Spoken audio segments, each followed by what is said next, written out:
Bonjour et bienvenue à tous. Les coulisses de la tentative d'arrestation de Guillaume Soro en Côte d'Ivoire. L'ancien Premier ministre, ancien président de l'Assemblée nationale de la République de Côte d'Ivoire, son Excellence M. Guillaume Kibafori Soro, va bien. Il va très bien. Il est sain et sauf après la dernière ubuesque, macabre, rocambolesque, piteuse, pitoyable, affligeante, méphitique et méphistophélique tentative d'enlèvement, de kidnapping dont il a été l'objet sous l'instigation. Avant de commencer, n'oubliez pas de vous abonner et d'activer la cloche de notification pour ne rater aucune de nos prochaines vidéos. C'est parti. d'Alassane Dramane Ouattara, hier, vendredi 3 novembre 2023, dans l'aéroport d'Istanbul, en Turquie. Ce n'est un secret pour personne. Alassane Dramane Ouattara, depuis son irruption par césarienne dans la vie politique ivoirienne en 1989, Alassane Dramane Ouattara n'a eu de cesse de capturer l'État de Côte d'Ivoire. Le peuple de Côte d'Ivoire, Alassane Ouattara n'a eu de cesse d'anéantir l'élite politique ivoirienne, afin de faire de la Côte d'Ivoire sa conquête personnelle, son butin. Car M. Ouattara, loin d'être un homme politique, loin d'être un homme d'État, est davantage un rasieur. C'est un néocolon noir et c'est un vassal attitré du système néocolonialiste de la France-Afrique. C'est à ce titre qu'il s'est incrusté dans la vie politique des Ivoiriennes et des Ivoiriens en bénéficiant de l'entre-gens de celle qui était alors sa concubine et qui avait gravi par la force du charme les échelons des instances secrètes de l'État de Côte d'Ivoire pendant la décennie 80. Une certaine madame Dominique Nouvian-Folorou. C'est elle qui introduisit ce crotal dans la vie des Ivoiriens en profitant d'un président Félix Houphouët-Boigny affaibli par le poids de l'âge et dont la vigilance s'était effondrée au point de croire aux bonimenteries d'une dame qui lui présentait un certain Alassane Dramane Ouattara comme étant capable de transformer tout d'un coup la Côte d'Ivoire en un Eldorado où chaque Ivoirienne, chaque Ivoirien aurait sa maison, chaque Ivoirienne, chaque Ivoirien serait millionnaire, chaque Ivoirienne, chaque Ivoirien aurait accès à la santé, à l'éducation, de la maternelle au supérieur. Chaque Ivoirienne, chaque Ivoirien serait pleinement reconnu comme sujet de droit, serait respecté dans son intégrité physique, psychique, spirituelle. Oui, c'est elle qui a vendu la mascotte Ouattara au président Houphouët-Boigny, qui devait s'en mordre les doigts au premier jour de son séjour dans la tombe, en 1993. Car dès qu'il mit les pieds au cœur de l'État de Côte d'Ivoire, Alassane Dramane Ouattara n'eut de cesse de diviser pour mieux régner. Il commença par introduire dans l'État de Côte d'Ivoire un poison, l'ivoirité, à travers l'invention de la carte de séjour en Côte d'Ivoire en 1991. Ouattara provoquait la confusion. Il babylonisait la Côte d'Ivoire, puisque désormais aux portes des mosquées, les Traoré, les Bamba, les Koné, les Touré de Côte d'Ivoire étaient maltraités comme étant des non-nationaux et ils étaient ainsi confondus à leurs frères du Mali, de Guinée, à leurs frères du Burkina Faso, du Sénégal, qui avaient le malheur de porter le même patronyme qu'eux. Une fois que Ouattara Dramane, ce démon déguisé en être humain, cette survivance des mondes infernaux, des mondes bacchanaux, cet individu réchappé des Tartares avait semé cette confusion première, une fois qu'il avait semé cette frustration au cœur de la nation ivoirienne et cette suspicion entre les Ivoiriens du Nord, ceux du Sud, ceux de l'Ouest, de l'Est et du Centre, Ouattara Draman procéda à la seconde opération. Il fit promulguer une charte du Nord qui commença le processus d'une partition de la Côte d'Ivoire qui avait pour but de le doter d'un bétail électoral et d'un bétail politique. Les Ivoiriens du Nord, astucieusement confondus par Ouattara avec leurs frères maliens, burkinabés, guinéens, avec leurs frères sénégalais, mauritaniens, qui se trouvaient porter les mêmes patronymes qu'eux, se sentant frustrés, se reconnurent massivement dans la fameuse Charte du Nord. Toujours en 1991, deuxième acte fondamental de Ouattara, et cette Charte du Nord devait permettre à Ouattara, une fois le président Félix Houphouët-Boigny décédé, de diviser le PDCI-RDA, parti de l'indépendance de la Côte d'Ivoire, par un schisme, d'où naîtrait le Rassemblement des Républicains. Le Rassemblement des Républicains qui n'est rien d'autre que une masse de frustrés fabriqués par Ouattara à travers la politique de la carte de séjour et de la Charte du Nord. Écrivez ça. Avec le recul du temps, nous comprîmes qu'Alassane Ouattara avait ainsi piégé Aimé-Henri Konan Bédié en lui faisant porter la responsabilité du concept d'ivoirité, alors que c'est Ouattara qui en avait créé la substance. Nous comprîmes avec le recul du temps que c'est Ouattara qui avait piégé le président Laurent Gbagbo, dont le projet du Front populaire ivoirien était de bâtir une nation africaine démocratique et socialiste en 1988, et qui se retrouvait désormais à la tête de ce qu'on a appelé les patriotes. Ça, c'était encore le piège de Ouattara qui avait drôlement bien marché. Il piégea toute la classe politique ivoirienne pratiquement. La quasi-totalité des hommes d'État politiques nationaux ivoiriens tombèrent dans le panneau de l'ivoirité qui avait été préparé par Ouattara pour eux. Et dès lors, Ouattara pouvait développer la narration suivante. On ne veut pas que je sois président en Côte d'Ivoire parce que je suis du Nord. On ne veut pas que je sois président en Côte d'Ivoire parce que je suis musulman. On ne veut pas que je sois président en Côte d'Ivoire parce que je m'appelle Ouattara. Comme il y a des Maliens qui s'appellent Ouattara, des Burkinabés qui s'appellent Ouattara, des Guinéens qui s'appellent Ouattara, des Sénégalais qui s'appellent Ouattara ou des Mauritaniens qui s'appellent Ouattara. On m'exclut parce qu'on n'aime pas les Africains. Toute cette histoire fut inventée de toutes pièces par Ouattara Draman, car, voltaïque de naissance et ayant renié son pays natal, le Burkina Faso, la Haute-Volta, il n'avait aucune base politique en Côte d'Ivoire. Pour se doter d'une base politique en Côte d'Ivoire, il lui fallait créer une division à l'intérieur du peuple ivoirien et se constituer un bétail de circonstances. Oui, c'est ainsi qu'Alassane Draman Ouattara entra en Côte d'Ivoire par le diviser pour mieux régner. Et c'est avec ce discours de victime qu'il réussit un certain temps à convaincre et à tromper plusieurs d'entre nous, moi-même y compris. En se présentant comme le défenseur de la veuve, de l'orphelin, de l'étranger, Alassane Ouattara emportait le cœur de tous ceux qui avaient de la compassion contre l'exclusion. En se présentant comme le nordiste que personne n'avait connu au nord, mais qui pourtant aimait tant le nord, qu'il voulait protéger le nord contre ceux qui voulaient exclure le nord, Ouattara avait créé un lien psychologique automatique entre les millions d'Ivoiriens du Nord et lui-même.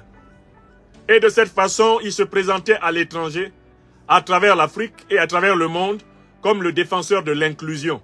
Alors que c'est lui qui avait créé les germes de l'exclusion pour pouvoir, à travers la défense de l'inclusion, se donner une certaine représentation. C'est avec ce piège que Ouattara a pu convaincre, entre autres, le président Laurent Gbagbo, à la tête du FPI en 1995, de faire front commun, front populaire, front de boycott avec lui. C'est avec ce discours que Ouattara a pu convaincre, en 1999, le général Robert Gueye de servir de cache-sexe au coup d'État qu'il avait perpétré contre le régime du président Bédié, le 24 décembre 1999. C'est avec ce discours que Ouattara a pu convaincre notre frère et ami, le leader du mouvement Génération et Peuple Solidaire aujourd'hui, qui était alors leader du syndicat FESI, et plus tard, qui se retrouva à la tête de la Fédération internationale des étudiants francophones, Guillaume Kibafori Soro, le Che Bogota. C'est avec ce discours de « je suis victime », on m'exclut, on ne m'aime pas, parce que je suis nordiste, parce que je suis musulman, parce que j'ai vécu une partie de ma vie au Burkina, on ne m'aime pas parce qu'on n'est pas panafricaniste en Côte d'Ivoire. C'est avec ce discours que Ouattara put, pendant un bon temps, tromper la classe politique ivoirienne. Tour à tour, il trompa le président Laurent Gbagbo. Il trompa le leader Guillaume Kibafori Soro avec ce discours. Il trompa le président Aimé-Henri Konan Bédié avec ce discours. Jusqu'à ce que toute la Côte d'Ivoire comprenne que s'il y avait un PGDC, un plus grand diviseur commun de tous les Ivoiriens, s'il y en avait un seul, il s'appelle Alassane Dramane Ouattara. Depuis que le président Guillaume Kibafori Soro, prenant du recul par rapport à cette phase idyllique et illusoire dans laquelle Alassane Dramane Ouattara avait pendant longtemps mené en bateau des millions d'Ivoiriens, a décidé de rendre la Côte d'Ivoire aux Ivoiriens, Alassane Dramane Ouattara l'a classé au sommet de sa liste des hommes à abattre. Alassane Ouattara, depuis que Guillaume Soro lui a dit non, non à la razzia, non à la capture de la Côte d'Ivoire, Alassane Ouattara a mis comme une priorité l'élimination, la capture, bref, la neutralisation politique de Guillaume Soro. Un, parce que Guillaume Soro est du Nord. Et Ouattara s'en veut lui-même de ne pas vraiment être du Nord, puisqu'il est un citoyen ivoirien d'origine voltaïque. Et qu'il a eu la maladresse de ne pas reconnaître, ne pas assumer ses origines voltaïques. D'où nous avons élaboré pour lui le concept de reniard. Ouattara est un reniard. Le reniard est pire qu'un renégat. Un renégat, c'est quelqu'un qui vient d'un autre pays, mais comme mercenaire pour foutre le bordel dans le pays des autres. Mais le renégat ne dit pas qu'il n'est pas de son pays, mais il fait des choses qui sont incompatibles avec ce qu'il ferait dans son propre pays. Mais qu'est-ce que c'est que le reniard? C'est celui qui n'est de nulle part. Il renie son pays, mais il renie aussi le pays qui l'accueille. Le reniard, c'est le double renégat, c'est Ouattara. Il en veut donc à Guillaume Soro parce que Guillaume Soro est aujourd'hui, en Côte d'Ivoire, de tous les hommes d'État, originaire du nord de la Côte d'Ivoire, il est, de tous les grands hommes d'État du nord de la Côte d'Ivoire, le seul encore vivant. Tous les autres sont tombés, soit par la loi du temps, soit par la loi de la Ouattari. Alassane Dramane Ouattara a fait disparaître, en moins de 2 ans, 2 géants politiques, fils du Nord. Il a fait disparaître Ahmed Bakayoko. Il a fait disparaître Amadou Gon Coulibaly. Et accessoirement, il a rasié, depuis pratiquement 20 à 25 ans, plusieurs grands fils du Nord. On n'oubliera pas qu'il a accompagné au cimetière l'un de ceux qui le soutenaient le plus, Amadou Soumaoro, dit cimetière. Que dans la même année, il a enterré le ministre de l'administration territoriale Diakité, l'année des élections. Et que les grands fils du Nord qui avaient émergé un temps dans le RDR à ses côtés, il les a tous soit politiquement, soit réellement éliminés. Depuis Bala Keïta, à Ouagadougou, jusqu'à Mamadou Ben Soumaoro, en exil, Alassane Dramane Ouattara a veillé à ce qu'aucune tête capable de lui tenir tête n'émerge du Nord. Car, dans sa logique politique, le Nord doit être un ensemble d'esclaves à sa disposition. Lui et son clan, ad vitam aeternam. Qui empêche donc Alassane Dramane Ouattara de s'arroger le Nord de la Côte d'Ivoire?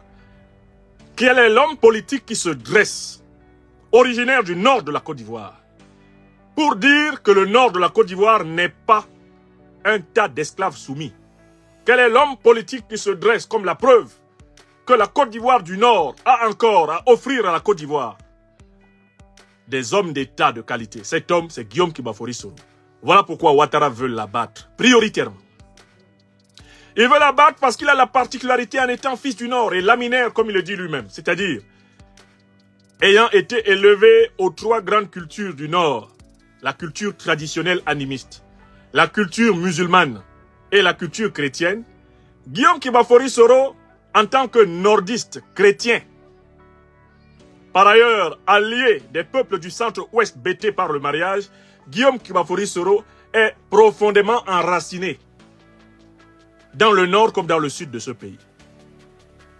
C'est un fils du terroir ivoirien, fier de ce terroir, qui n'a jamais renié ce terroir, contrairement à Ouattara qui a renié l'Afrique en général, et en particulier Sindou, son village natal, où il ne se recueille jamais sur la tombe de ses parents.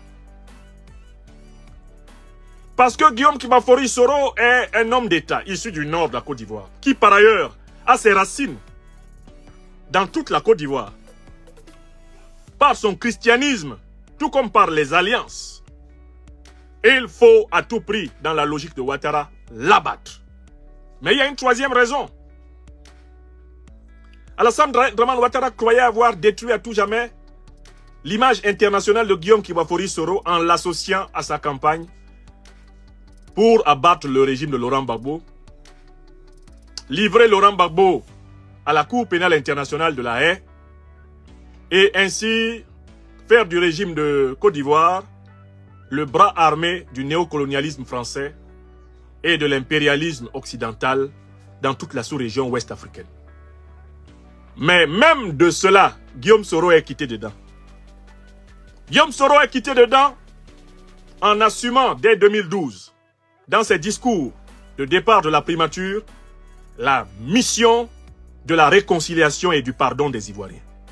Moi, Franklin Nyamsi Wa Cameroun Wa Africa, conseiller spécial de Guillaume Soro, alors président de l'Assemblée nationale de Côte d'Ivoire, depuis 2012, je l'ai personnellement accompagné avec une vingtaine de nos camarades et de ses collaborateurs en pays bêté, dans le Go.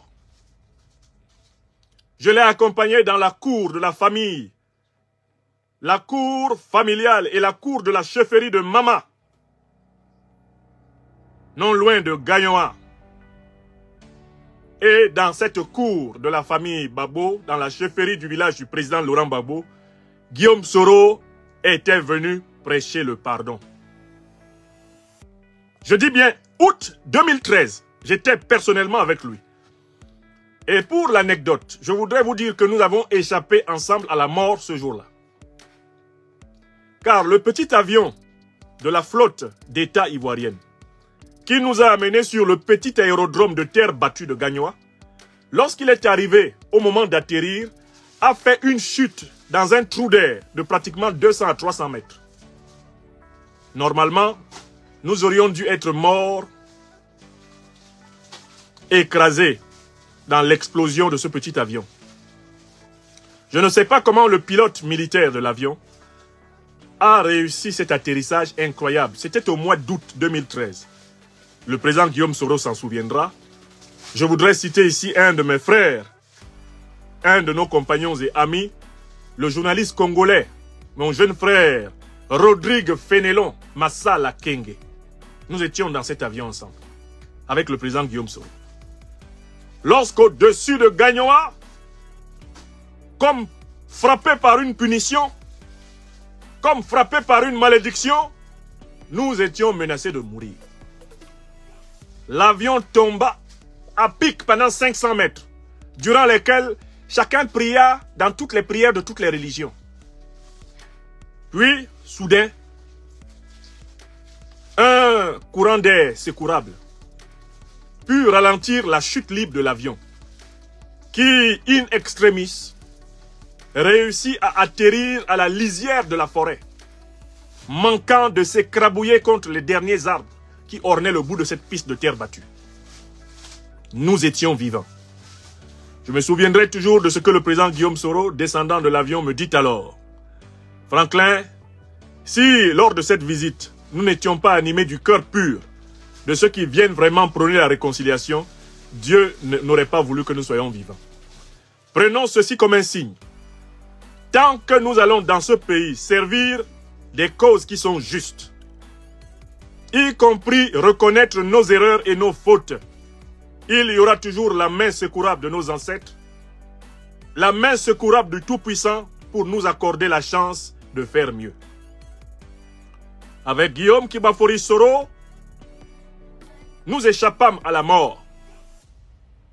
Nous nous engouffrâmes ainsi dans les véhicules qui étaient préparés et commençâmes une visite d'une semaine qui se passa à merveille. Nous fûmes même, y compris dans le village de Blé-Goudé, si je ne me souviens, à Progbogbo, c'est comme ça que ça s'appelait. Nous allâmes jusque-là. Guillaume Kibafori Soro inaugura entre autres une école qu'il avait contribué à financer à Niak-Bodougnois. Nous fîmes la tournée de toute la région et je voyais bien le regard sévère que les populations portaient sur notre délégation, mais en même temps un regard impressionné. Laurent Gbagbo avait été récemment déporté à la Cour pénale internationale à La Haye. Guillaume Soro, alors que Ouattara se calfeutrait dans son palais et se préoccupait de s'accaparer du pouvoir d'État, Guillaume Soro commença déjà à cette époque d'être le trouble fait de Ouattara en lui disant « On ne pourra pas gouverner correctement ce pays tant que tous nos frères qui sont déportés ne seront pas rentrés. Il n'y aura jamais la paix ici. » Je vous le dis, j'étais là. Et quand Guillaume Soro, 4 ans plus tard, le 3 avril 2017, et j'ai écrit un livre sur cette affaire, déclama un discours du haut du perchoir de l'Assemblée nationale pour appeler à la réconciliation et au pardon, appeler à la libération de tous les prisonniers politiques, intérieurs et extérieurs. Le discours existe. Appeler à hâter le rassemblement des Ivoiriens autour de l'état de droit et d'une démocratie véritablement transparente. Les caciques du régime de Ouattara accusèrent Guillaume Kibafori Soro de trahison. Oui! Je me retrouvais cette année-là dans un débat sur la chaîne de télévision Africa 24 à Paris avec un cadre du RDR qui affirma ceci. Guillaume Soro complote contre le pouvoir du président Alassane Dramane Ouattara parce qu'il appelle à la réconciliation. Je recommence ce que cette personne-là a dit. Le journaliste s'appelait Richard Togbe. Il est vivant, on pourra retrouver l'émission. Le haut cadre du RDR qui était là, je pense qu'il s'appelait Tidiane Koné, ou si ce n'est pas Tidiane Koné, c'était un autre, affirma que Guillaume Soro complote contre le pouvoir du président Ouattara parce qu'il n'arrête pas d'appeler à la réconciliation nationale. 2017-2018. Oui, on considérait qu'appeler à la réconciliation nationale, c'est-à-dire au retour de Laurent Gbagbo, de Charles Blé Goudé, à la libération des prisonniers politiques du Front populaire ivoirien, dont plusieurs croupissent encore en prison, on considérait déjà sous Ouattara que l'appel au pardon à la réconciliation est une tentative de coup d'État. Richard Togbe, qui a animé ce débat, était étonné. Il osa poser la question à l'incongru représentant du RDR. Comment peut-on présenter un appel à la réconciliation comme un coup d'État? Et l'incongru n'avait pas prévu de réponse à cette question, car il n'avait pas été suffisamment préparé selon l'esprit moutonnier dans lequel les cadres d'Alassane Dramane Ouattara fonctionnent. C'est une question pour laquelle on ne lui avait pas donné la réponse, et donc il ne put répondre aux grandes dames de l'opinion. Je ferme cette page. À partir du moment où Guillaume Soro s'est positionné à l'intérieur du régime d'Alassane Ouattara, comme celui qui tout le temps parle de la réconciliation, il a été inscrit par Alassane Ouattara, lui et ses compagnons, dans la liste rouge. Je vous ajoute un exemple. Et les témoins existent.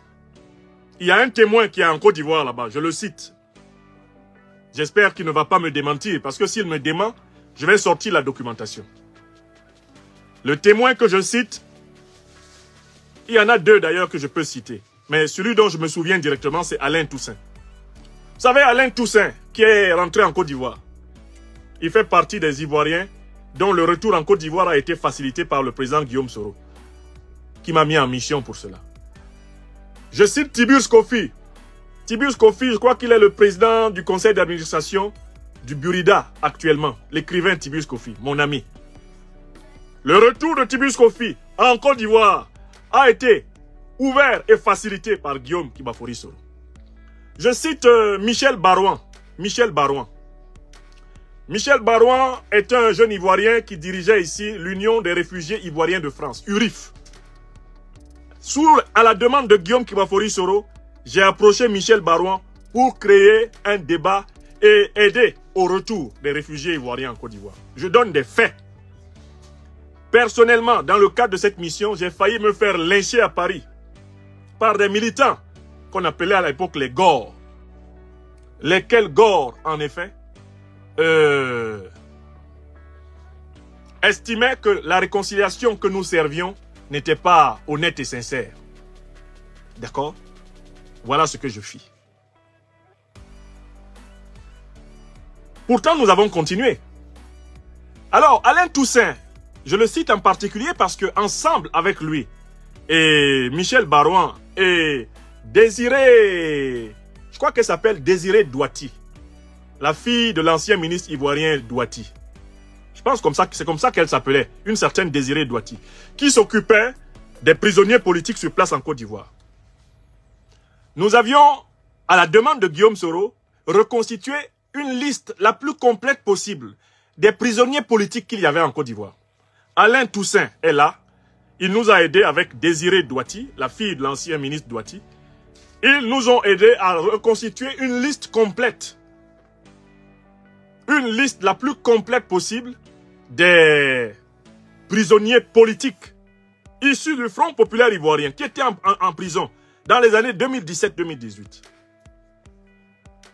Est-ce que vous savez que quand nous avons pris cette liste, j'ai reconstitué cette liste avec Alain Toussaint et Désiré Douati, on a fait vraiment la liste la plus complète possible. Nous avons remonté cette liste et là, nous l'avons remise à celui qui est encore, je pense, ministre de la Justice, Sansan Kambilé, afin que celui-ci, vraiment, puisse examiner et faire examiner par le gouvernement la situation de ces Ivoiriens qui étaient inutilement en prison depuis plusieurs années et pour beaucoup d'entre eux sans procès. Est-ce que vous savez que Sansan Kambilé nous passa un savon? Il nous passa un savon, prétendant que nous voulions que Alassane Ouattara le chasse de son poste. Est-ce que vous savez que Sansan Kambilé faillit faire une crise cardiaque, estimant que Guillaume Kibafori Soro, alors président de l'Assemblée nationale, et ses compagnons, voulaient qu'Alassane Ouattara le chasse du gouvernement? Est-ce que vous savez que Sansan Kambilé jeta la liste à la poubelle et jura ses grands dieux que personne ne lui avait parlé de ces prisonniers, que lui n'était pas au courant de ça? Voilà, je vous ouvre là aujourd'hui un petit pan, un petit rien du tout de ce qui se passait alors. Vous comprenez? Pour avoir activement demandé à Alassane Ouattara d'aller à la réconciliation et au pardon, eh bien, Alassane Ouattara a inscrit Guillaume Kibafori Soro et ses compagnons dans la liste rouge. N'oubliez pas de vous abonner et d'activer la cloche de notification pour rester informé de nos prochaines vidéos. Restez à l'écoute pour les développements passionnants à venir.